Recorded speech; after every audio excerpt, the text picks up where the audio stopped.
first class of law at the Moi University, the inaugural class of law at Moi. In fact, by the time we were clearing Form 4, there was no faculty of law at Moi University. But during the process of admission, they selected 40 of us to go and start that faculty. I was privileged to be in that group. I concluded my study at Moi University, and thereafter did pupillage at 2 law firms, one based in Eldoret and another one in Nairobi, and thereafter concluded the course study required for postgraduate diploma in law at the Kenya School of Law. I was admitted then as an advocate, as I have said, and from there I practiced briefly in Nakuru, in Eldoret first with Yano and Company Advocates, and then in Nakuru with 2 law firms. First is Kagushi and Company, and then Mirugi Karaoke and Company Advocates.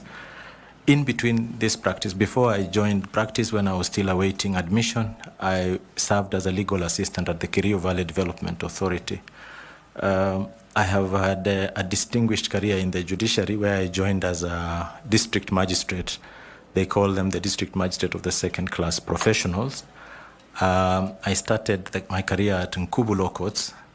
When I was at Nkubu Law Courts, I was transferred to head a station at a very young age at Igishugu Law Courts. I served in several court stations from there. I served as a head of station in Gatundu, head of station in Githunguri. Then I came to Makadara Law Courts before I was transferred to the Judiciary Training Institute as a trainer, but then joined Kapsabet Law Courts also to head. When I then came back to Milimani Commercial Courts, which is what we call factory. I think Madam Linda Kiome knows the type of work that's there. And in or around 2012, the President of the Republic of Kenya, through I think the advice of the Honorable the Chief Justice, nominated me to be a member of the Commission of Inquiry into the ethnic clashes in Tana River, Tana Delta, and Tana North districts. We concluded this task under the chairmanship of her ladyship, Lady Justice Grace Nzioka. We concluded the task and returned our report to the President on these ethnic clashes, which became part of what you now see as policy on the Greater Tana. After service there, in the judiciary, I served as the Secretary General of the Kenya Judges and Magistrate Association. While serving as Kenya Magistrate and Judges Association Secretary General, I was able to establish a secretariat for the organization, which is upbeat to date, including having an office. I also served as the Secretary to the Rules Committee from 2009 to 2011 or thereabouts, where we now promulgated the rules that we saw, as we call them today, the Civil Procedure Rules and the Court of Appeal Rules. In 2012, the Honorable the Chief Justice appointed me also as a member of the Supreme Court election rule. We were able to sit together under the chairmanship of Justice J.B. Ojwang, with membership of Justice Smokin Wanjala, Justice Smokin Wanjala, my Lady Justice Njoki Ndungu, and the late Justice Majanja. We were able to come up with what were the first rules, election rules that were deployed for the election petition of 2013. I come from a community, the Muslim community in Mogotio, and I think the larger Rift Valley, the larger Baringo, have held me in high esteem, and I have been their trustee for the longest time. We have been able to do a lot of work as a community. We have put up several mosques.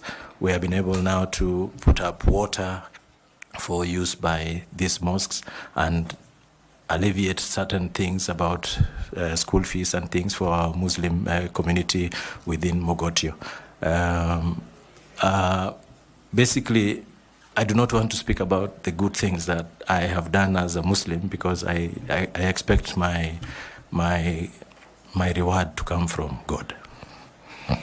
But in the judiciary, I have served well as chair of several committees, including the chair of job evaluation and job description and evaluation, lastly, which was used by the Judicial Service Commission to negotiate with the Salaries and Remuneration Commission for the judiciary. Fair enough. Briefly, why do you think you are suitable for this position? Thank you, Mr. Chair. My first witnessing of an election was somewhere in 1988, which I was still a minor, but I witnessed an election where there was Mlolongo at the time. Having seen how parties would come with their photographs, hold them, a party candidate, their photographs would be on their head, and then people come to line up behind them, and then they would now tell others not to come and line up behind this candidate and push them to the others. I saw quite a number of malpractices around that time. My experience in Tana River was that there was ethnic clashes, but the underlying reasons that were there for those ethnic clashes had something evidently to do with the devolution system that the country was adopting, and there was a community that was feeling that it would miss out on leadership in this area, and therefore instigated violence so that there would be transfer of voters from one area to another. I think I'm suitable. I have held positions within the judiciary where I've discharged my responsibilities with utmost integrity and with efficiency and with professionalism. This job, before I applied, I had a discussion with people who matter to me, including my family and members of my family. And one of the things that was going around is that this is a very heavy position. This is a very tough job. And that even if you are a good man, chances are that you will walk out tainted. I said, this is the period where patriots step up and say that their country needs them. And this is the time, looking at what happened in the last election and what happened between the commissioners, I think this is the time to consolidate whatever we have so that we can at least induce in this institution some level of confidence and give it credit with members of the public, because there is a bit of loss of confidence in the institution, and I think good men must step up for this position. So fair enough, you're suitable because you think you're a good man. Not just good man, I am professionally qualified for the position. I've also served, and I know and understand how to manage organizations. Thank you very much. I will ask the Vice Chair, Ms. Linda Kiome, to take up the next section. Thank you. Thank you, Mr. Chair. Thank you, Chairman. Honorable Lorot, the IEBC Act, it envisages a commission that comprises persons with mixed sets of skills and disciplines. Please tell this panel the skills and competencies that you possess that brings in a new form of aura for purposes of your work as a chairperson of the commission. Thank you, Madam Chairperson. First and foremost, the constitutional requirements are that you should be an advocate of a certain number of years in practice. Secondly, I have, like I have said, I have not just been your traditional judicial officer who sits in court, goes home. I have also served in capacities where my decision was required for the purposes of greater good of both the institution and the country. I bring in the skill sets of competence. I bring in the skill set of collegiality and teamwork and being able to achieve within a team. And I also bring a skill set of my professional qualifications as an advocate and having served. Like I forgot to mention that I have been a trainer with the Judiciary Committee on elections, and I have done 2 election disputes before me. And from from those 2 that I have been able to handle, I was able to mine what is some things that are important to bring changes into the institution of the IEBC. When I handled the election disputes before me, I was able to determine that there are gaps here that needs to be filled. And these are important tools that I bring with me. I also bring with me the judicial approach to issues. I'm a judicial officer, so I'm bringing with it decision making, where we import those values that come about with our decision-making approaches, where we do fairness, we ensure that parties are happy and are pleased with everything that we do in the determination of disputes that come before them. I bring also I think I want to wrap this into the commission. I actually want to say that there is infusion of integrity. There is an infusion of integrity into the institution that has to come from the commissioners themselves, who must lead from the top. And I think I'm that person who will be able to lead from the top with that integrity. Thank you, Madam Chairperson. Thank you.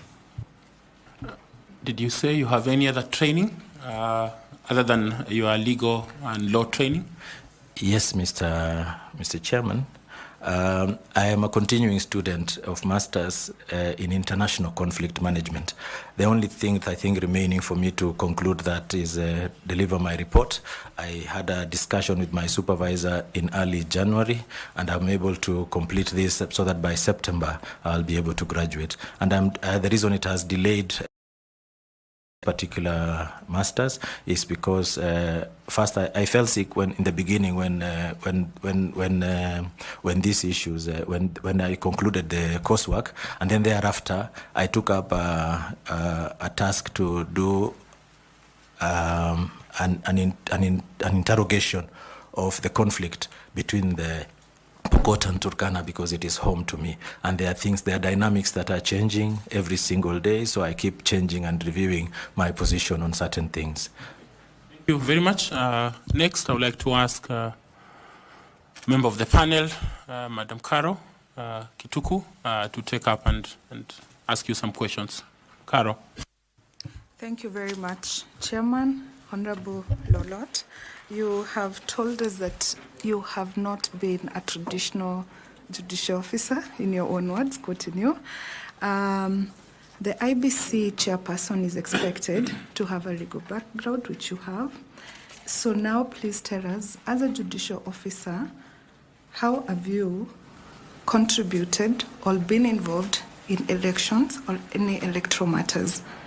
And while at it, tell us what has been your major contribution to the electoral processes in Kenya. Thank you. Thank you, Madam Kituku. I have handled, like I said, 2 election disputes, and they were election offenses. And there were serious election offenses that were the results of which were being awaited by the Supreme Court so that they can make a determination on a gubernatorial issue.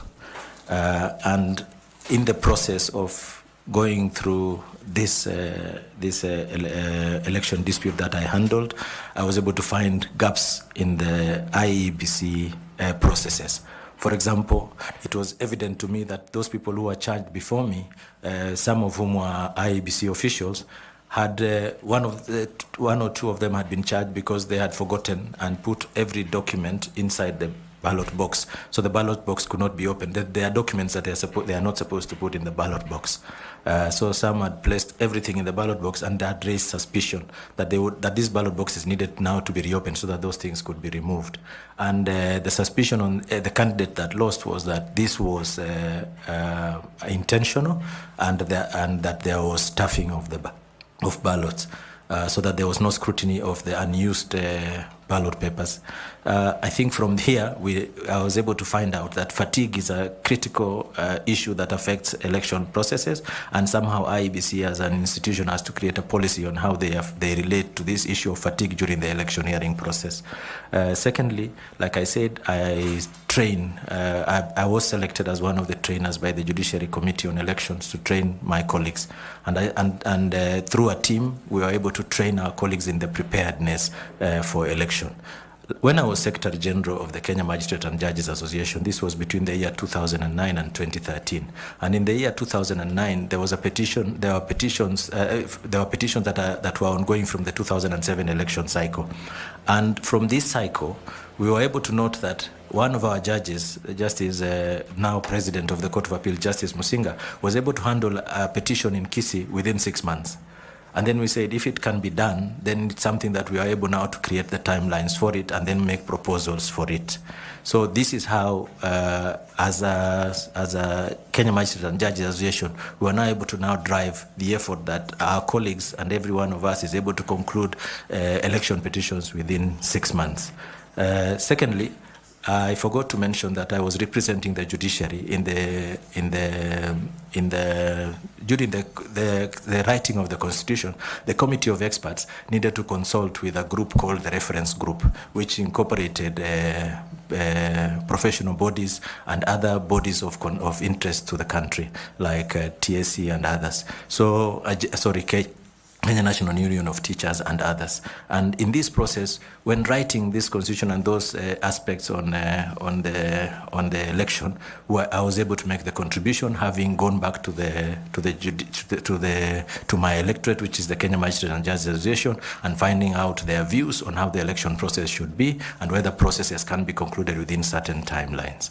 And I think that is the contribution I have made, and possibly now it's my opportunity to make even bigger contribution. Thank you, Madam Chair.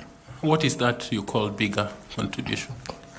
There are bigger contributions to be made in this institution in the sense that there are recommendations that were made by the Supreme Court in the last election cycle. And part of that is concerning timelines, how we are able now to negotiate these timelines and create greater period. Because when we were writing the first Supreme Court rules, election rules, to try and balance these timelines of 14 days was very difficult. How then are we going to give parties time to file their documents within which the time frame for filing documents, and ensuring that by the time the petition is ripe for hearing, there is sufficient time. And you would see that the Supreme Court is always caught up by time. That's why they have to hear cases late into the night.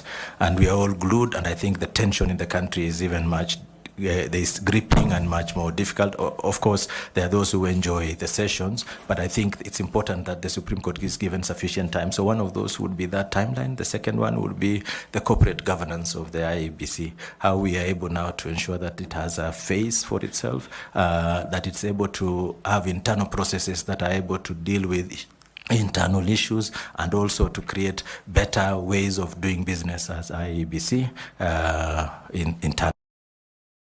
Commissioners relate with each other, how the commission relates with staff, how the players within the sector, that, and then how does the commission then relate with major stakeholders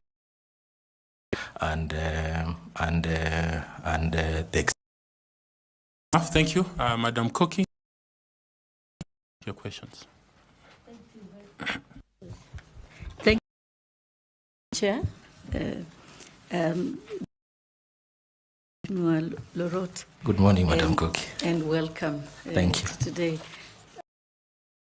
The Kriegler report made some recommendations to the IEBC in Kenya. I would like a question related. First, were the just that are strengthened, if you believe that IEBC requires.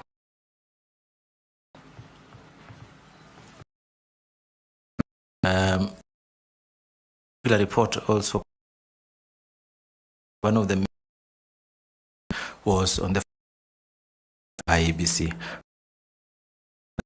captured it on its own before the constitution. It must have a separate electoral laws into one, and then also it IEBC and whether it will their business through committee, that type of business, so that now you have how you approach elections about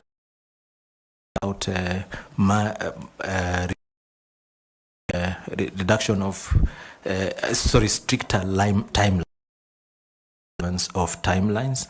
They talked about having a media strategy.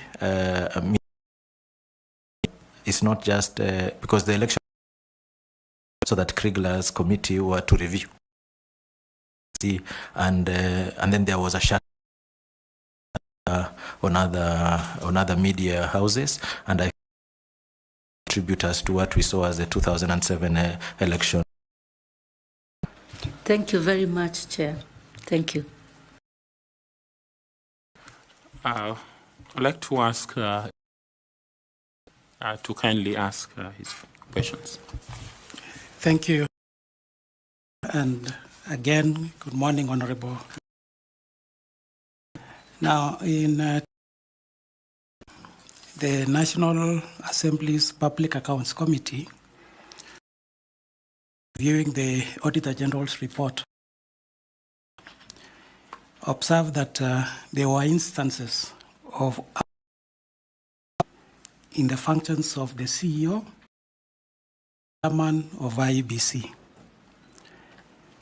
And it went on to say that mainly on procurement matters, and especially procurement of KIMS kits and other election materials.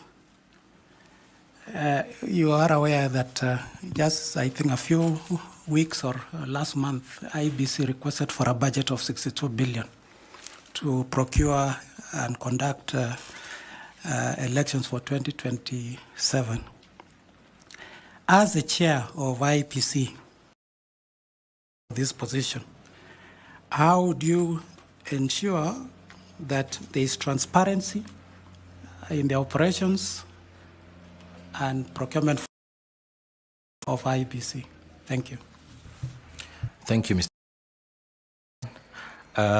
Firstly, I think this is what the Supreme Court talked about, corporate governance of the IEBC, having defined and definitive roles for chairman, the commissions, how they relate with the CEO alongside other members of staff. Structured, the IEBC is that the CEO is the accounting officer, and therefore IEBC does the procurement through what is called the best practices for procurement is to do procurement through committees that are set up within the IEBC and are gazetted for that purpose internally, or either gazetted or internally circulated by the accounting office. First, as chairman, my responsibility, and I think also of other commissioners, is policy, oversight, and policy oversight and strategy. As to the day-to-day and actual running, that should be done by those who are tasked with the functions of pushing everything.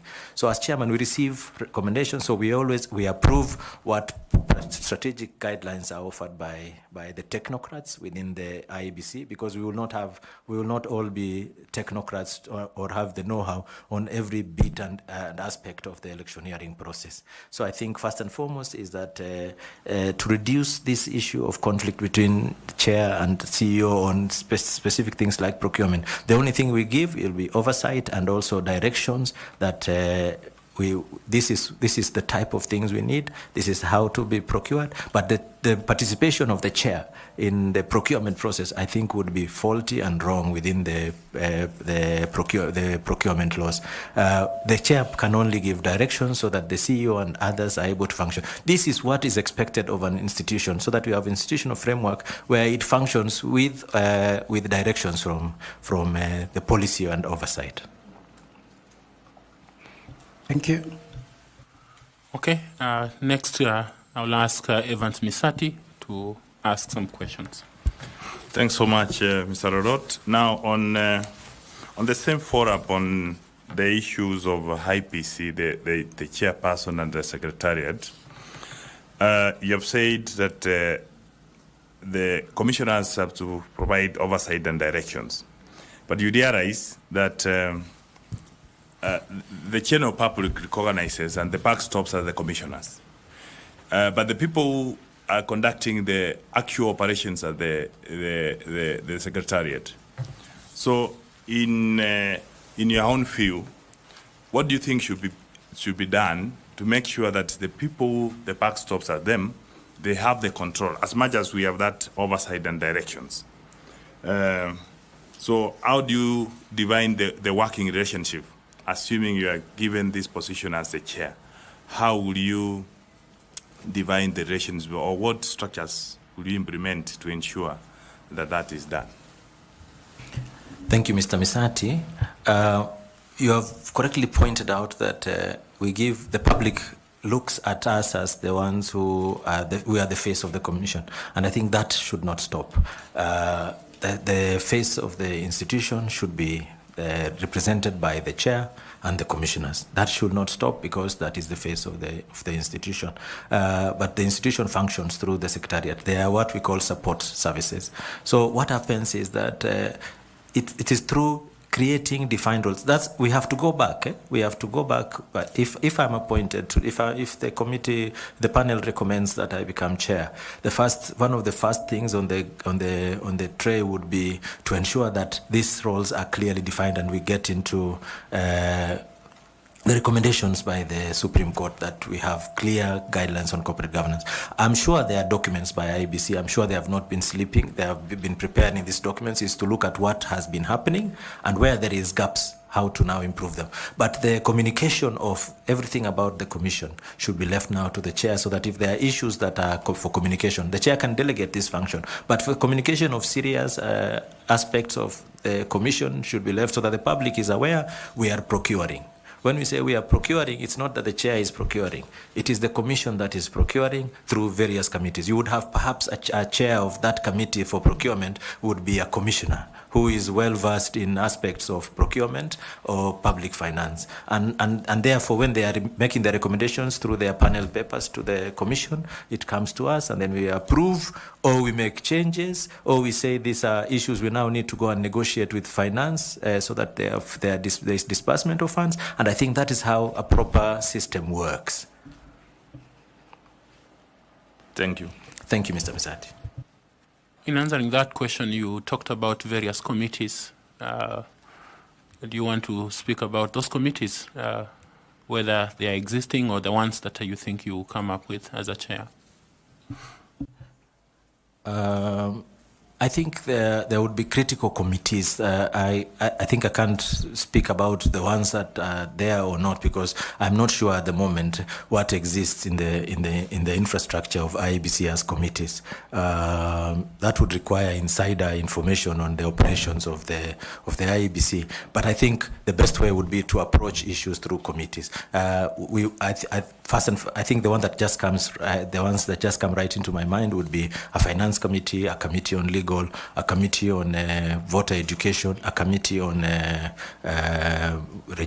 voter education and registration if it is to be merged, but if it is to be separated because of the critical areas that each of them faces. I think also a committee on media and outreach and communication, and then a committee on monitoring and evaluation and planning. Monitoring, evaluation and planning. Those are critical committees that should be there in every institution. Okay, thank you very much. Next, I'll ask Ms. Fatuma Saman to interact with you briefly. Good morning, Mr. Lorot. Good morning, Fatma. Stakeholder engagement is a critical component of a successful electoral process, and particularly to position the IEBC as an impartial arbiter. So would you tell us what experiences you think you'd be able to bring on board that can help ensure that that component is taken care of? Thank you, Fatma. Mr. Chairman, I forgot to mention, and I think it was a very serious oversight, that I have been the chair of the Court Users Committee National Steering Committee. From its inception up to the year 2022, when the National Council on Administration of Justice decided that that position ought to be handled. I think they made certain changes within their structures, and that position now needed to be handled by a judge. So I was replaced by my Lord Justice Mabea. But I have been chair since its inception, and Court User Committee is about stakeholder engagement. It's about, first of all, mapping out the stakeholders and having clear outcomes. In this position as Court User, as a chair, national chair of the Court User Committees, first it was something that was achieved through the Kenya Magistrates and Judges Association, so that I don't take credit for the fact that I became the first chair by default. But we were the institutional memory of how the institution of the judiciary operates. We realized the judiciary is not alone. When we get the flack for things that are going wrong, sometimes it's not ours. It is because certain stakeholders and critical partners and actors within the justice chain don't operate properly. So stakeholder engagement is actually my greatest strength. We'll be able to map out who are our clear and direct stakeholders, right from from where we source our mandate and funding, and ensuring that we have representation from all sectors in the electoral players. This also includes having direct links with the strategic groups, particularly those special groups like persons with disability, persons with women and on gender, not just women. It's about gender, to have a gender reflection, having involvement of the youth. And now that this country has a huge youth purge, I think it's important for us to have that type of stakeholder, and also now have also stakeholders from voter educators, have stakeholders from observer missions, observers, both local, international, and sometimes individual, and then also have stakeholders from those who provide services to us. These are critical. Those will be providing services to the IEBC. That will even include the legal service providers, those who will be doing the printing, not necessarily those who will be doing the printing, but from where we will now be able to obtain our materials and day-to-day running and operations. So mapping out the stakeholders and reflecting on them, on their impact and our involvement with them. So it's very critical. Well, thank you very much. And thank you for the question, Madam. How will you structure your engagement with stakeholders? I have had a glimpse of the IEBC stakeholder engagement operation plan, and I think they are on the right track, in the sense that we have the identifying. First of all, it's identifying stakeholders from the processes of the mandate of the IEBC, and the mandate of IEBC, besides election, also includes the boundaries and delimitation. So we structured from pre-election and during the election and after the election. So it's important for us to structure them along those lines, so that we don't have just stakeholders joining, but they are of no relevance at that particular time. So pre-election, one of the critical areas I think would be like for example, let me take an example of the judiciary as a critical stakeholder of the IEBC, is to prop up judges and magistrates and prepare them, and so that they are able to be prepared for the election processes as they come. One, we have pre-election, we have election offences, we have cases that may come earlier in time, and then prepare them on the laws. And then critical aspect also would be what laws are available. having a parliament as a critical stakeholder and how you engage with them on that. So it's just structuring them around pre, during, after elections, and then also on the services. Thank you very much. I would like to ask the Honorable Member Nicodemus Bore to also engage you kindly. Thank you very much, Honorable Lorot. I've seen you have a long span of service at the judicial service, and we would like to know whether you have had an experience of conflict on ethical issues and how you have managed to handle it during your time of service. Thank you very much.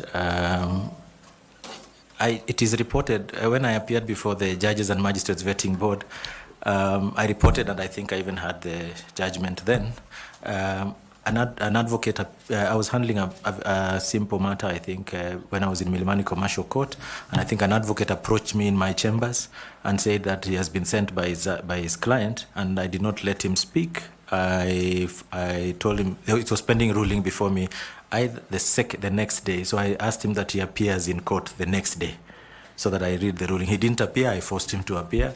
And in my ruling, I specifically mentioned that he had approached. And the most, I think, interesting part is that his client won the matter. And one of the penalties I gave the client was I did not award costs to the client because of that infringement. And I reported the matter to the Law Society of Kenya. So I'm very strict about my integrity. I think in my career, I have a very good wife. One of the things she has told me is that I should never come home with corrupt money, because that will affect my children and everybody else. A second question would be, having been, from what I've seen from your CV, yes, you are a chief magistrate. Yes. And there must be cases that are political in nature. And is there a time that we have had political pressure on or social or financial that could compromise your judicial decisions? No, I think the clear cases of this nature that you mentioned happened to me when I was in Machakos. I handled a very contentious case involving procurement, which was the first procurement by the county government immediately after the transition authority, and I think the county government procured second-hand vehicles, and through processes that also involve the Commission on Administrative Justice and others, and the EACC, they charged certain individuals before me. And I just handled it as a normal case. You would see the information in the papers appearing every time, but it is an ordinary case that is before me. I'm supposed to make the determination based on the law and everything that comes before me. This is the type of person that I am, and this is the type of person that I'm presenting before this panel. Thank you very much. Professor Adam Solo, kindly will you also ask some questions? Thank you, Chair. Bwana Lorot, both in your oral presentation and from your CV, it is clear that you served as a commissioner of the Judicial Commission of Inquiry into the ethnic clashes in the Tana North, Tana River, and Tana Delta districts. And you did tell us how you completed that work under your chair. However, what you didn't tell us is whether the report brought a lasting solution to the conflict that you are addressing. Maybe you can take an opportunity to tell us whether that conflict continues. The reason why I ask this is because the body that you ask to chair is one that needs to resolve perennial challenges, as you clearly stated in your opening remarks. and you are seeking to sit at its apex. Therefore, the country and the panel is looking at when you are given an opportunity to give a lasting solution. Did that solution come, or there are still clashes? And if you are given this job, what assurance do you give that sitting at the helm, not just as a commissioner like in the other one, you'll bring that sanity in our electoral process? Thank you, Daktari, for that. I want to start by saying that we delivered our report to His Excellency the President. The President who had appointed us, at the time we were delivering our report, had already left office, and so we delivered to the new President, which was His Excellency Honorable Uhuru Kenyatta. By the time we were delivering the report, we looked at, there were 3 tiers of issues that we looked at from the Turner Commission. I think I can sum up as 3, but there may have been more. The first one was with respect to the ethnic clashes, the threshold of genocide, or whether they met these variant thresholds of because there was displacement, there was murder, there was clear organization, there was all those things that fitted this billing.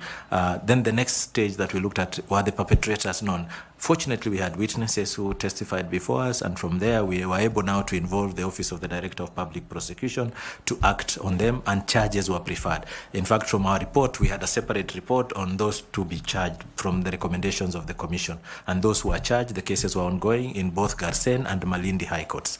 And in some instances, I think for those that occasioned gender-based violence, those who were charged before the Garsen Court, that was the first recommendation that we made. And I think in the other recommendation was about economic activity, because what were the triggers of this violence? The triggers, we noted the triggers were related to resource conflict.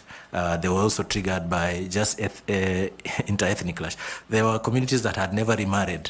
They had never intermarried in that area since time immemorial. And in fact, they used to live separate. We will find this is the village of this particular community. I don't want to name them. And this other community.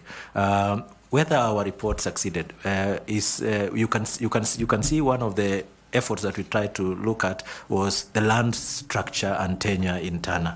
And one of those issues were resolved, I think, by placing some of the land into agricultural for purposes of ensuring feeding of the country. One of the achievements we can say from our report was when we said Turner River can actually feed this nation, and if it is possible for the land tenure system to be looked at fully, then it can work. As to whether it was implemented, the implementing authority was the executive. So I'm not sure, because I didn't follow up. I went back to my court work immediately after that, but I should think that from my observation, there are some changes. Yet I can see there are returns of there's return of some of this chaos, and from this that is why that's what actually pushed me to go and study international conflict management as a master's program, and actually to just be able to and that's what has taken a bit of time, because I'm also looking at myself as an informant in my own research paper. So I'm gathering that information for purposes of ensuring that this is protected and preserved, and for future purposes of enabling the commission, institutions such as the Commission, to see that there is an interrelationship between resources and election and electioneering malpractices. Thank you. You told us that you have been in service 23 years and counting. If we were to make you chair, what would you like to be remembered for in the judicial service on your professional conduct? How would you, if you were to succeed and now you go to the commission? I think my colleagues on the bench I would like them to they would respect me. I would like to be remembered as a person who was respected by my colleagues and my peers. And I think that is sufficient for me. because that was a service, and I think I needed to be respected. I think I am respected by majority of my colleagues on the bench, and I have cut out a career that has spanned all these years with service and honor. Thank you, Chair. Have you ever sought to be promoted to the higher court? Yes. And what experience have you had there? I applied to be promoted to be judge. I went through an interview. There was no complaint on my part. I went through a process of interview, but the selection was for the Judicial Service Commission to make. I was not one of those selected at the time, and I think that's all I can say. I was not selected at the time. I have applied once. Thank you. FCPA, Tanui, kindly. Thank you, Chair. Still on areas of leadership and integrity. Lorot, you've confirmed to us that you are a serving Chief Magistrate. Yes. Thank you. Under Article 260, judges and magistrates are listed as state officers. In our advert that we did put, for which you did your application, we indicated that arising from Article 88.2, people who hold state office are not eligible for appointment. Being a judicial officer, what is your take? Thank you. I noted that on the advert, and I also noted that there are instances where, because I'm serving state officer, I'm coming for an interview, I will resign from my position if the panel were to appoint me, and I think that is the position I took. I took precedence in what has happened before when I think the first instance of such a case was the late Nkaiseri being a member of Parliament and as a state officer was appointed as a cabinet secretary. It has happened before. Even now we have two. We have the former MP for Ugunja and the former MP for Gwasi, who are both state officers when they were members of Parliament, and they were selected to join the cabinet secretaries, to be cabinet secretaries, which are also state officers. So there is precedent that that I'm not just coming here because I'm a state officer. I'm coming here because I'm coming for a job interview for a state office. My take also on that is that it wishes to remove persons who are not. Let me just finish with what I just said earlier. Yes, I think there is precedent for me. What happened in the past.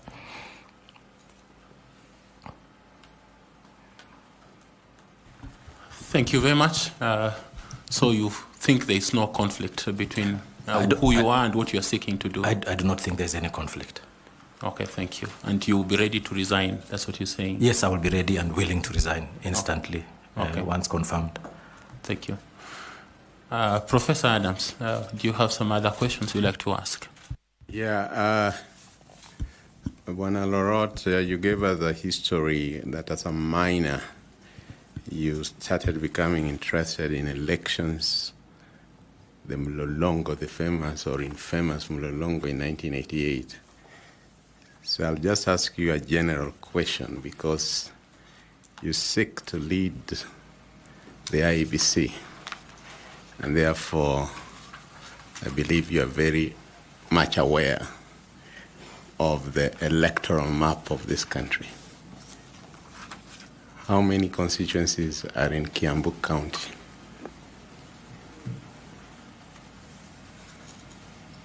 Sorry, Mr. Chairman, I know there is Githunguri constituency, let me number them. There is Githunguri, there is Kiamba, there is Lare, there is Kikuyu, there is Thika, there is Ruiru, there is Gatundu, the two Gatundus, Gatundu North and Gatundu South. I should think this would be it. There are 1, 2, 3, 4, 5, 6, 7, 8. There should be about 8, if not, if maybe more, but these 8 I can remember them. Thank you, Chair. Okay. Koki, do you have a follow-up question? No, Chair, thank you. Okay. Okay, and how many wards in Baringo, since that is home?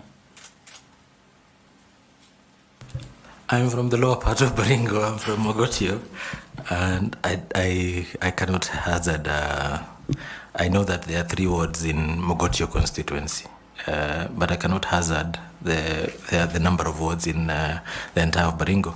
But if we were to look at the 6 constituencies, then it should be something in the region of 18 to 20. Okay, thank you, Madam Vice Chair.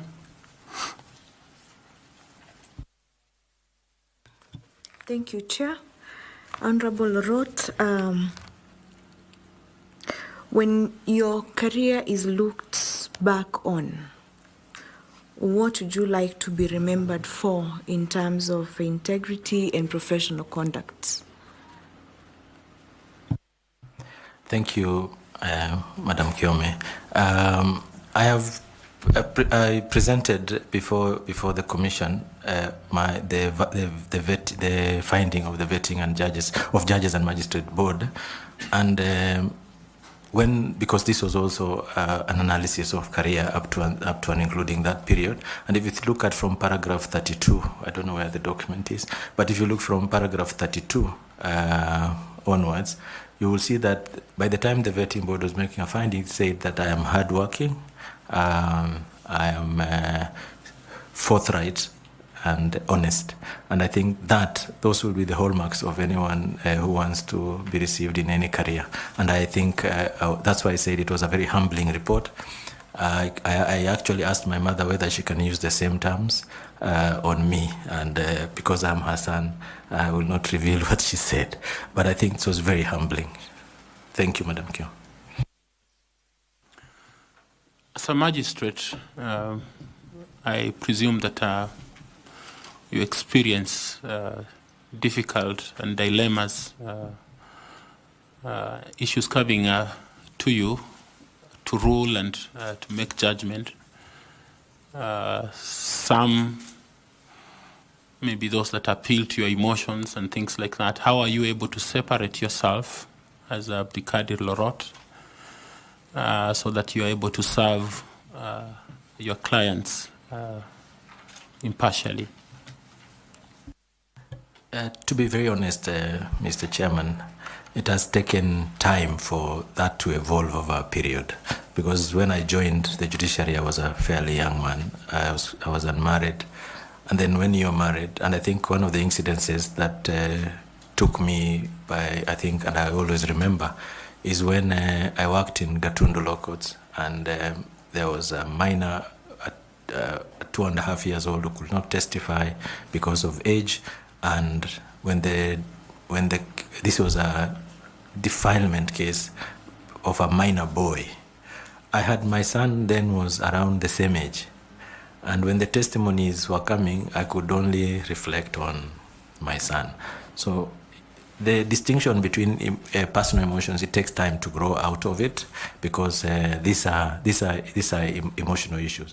But I think I am fairly, I fairly grown in emotional intelligence over my very many period of service, and I'm able now to distinguish between my own and the emotions of others, looking at my own weaknesses, where my weaknesses fall in terms of certain biases that I have as a person who grew up, for example, in conflict areas, because my grandparents came from Kapedo, and as we all know, Kapedo is a war zone. So having grown up in those, so when I see, for example, when I was new in the judiciary and I would see cases of people stealing stock theft, it would affect me much deeper than I think it would affect the next person. So over time, I've grown and been able to accept that these are the realities.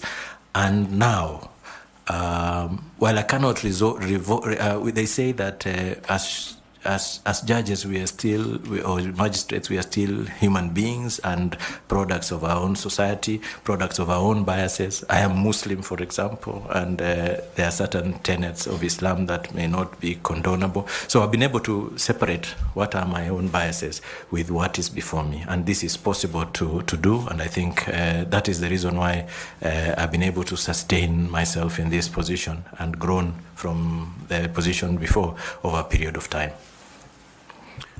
Thank you very much. Just checking with you whether you have been able to present to us your clearance certificates and all of them.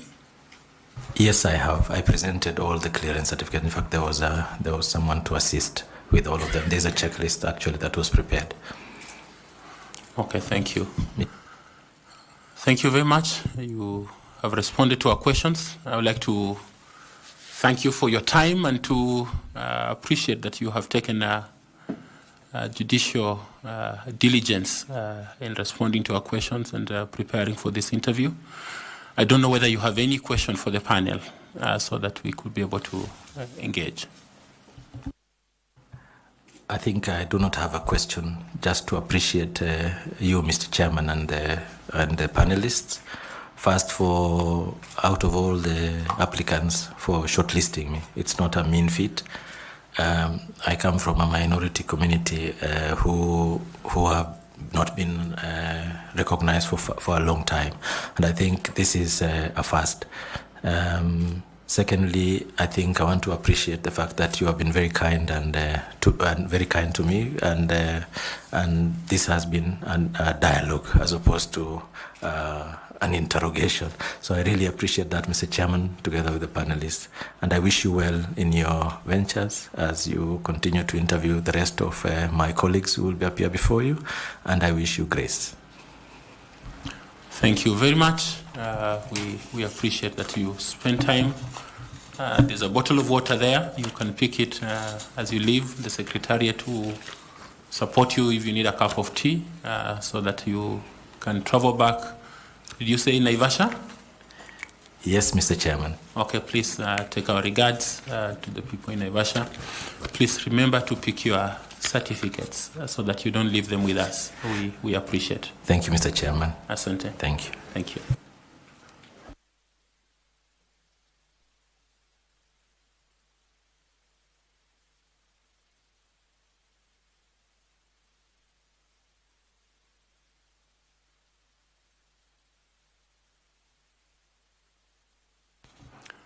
Okay, thank you, members of the press.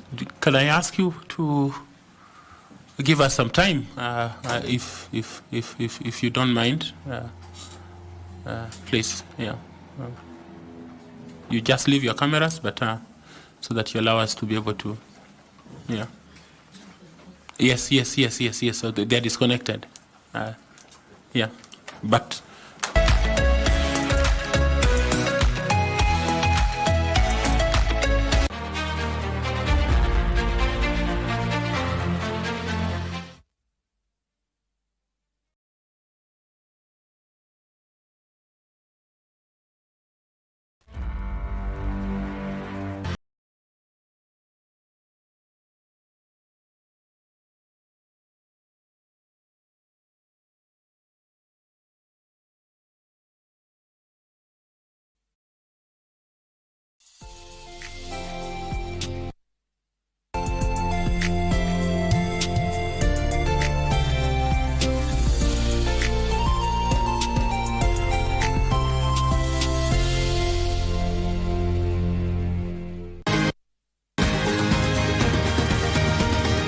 Wellness is important in our daily lives so that instead of just surviving, we should be thriving. Ways to prevent a stroke or heart attack is for you to know what conditions you have by regular checkup. People don't know they have hypertension. People they don't know they have diabetes. I was pre-diabetic.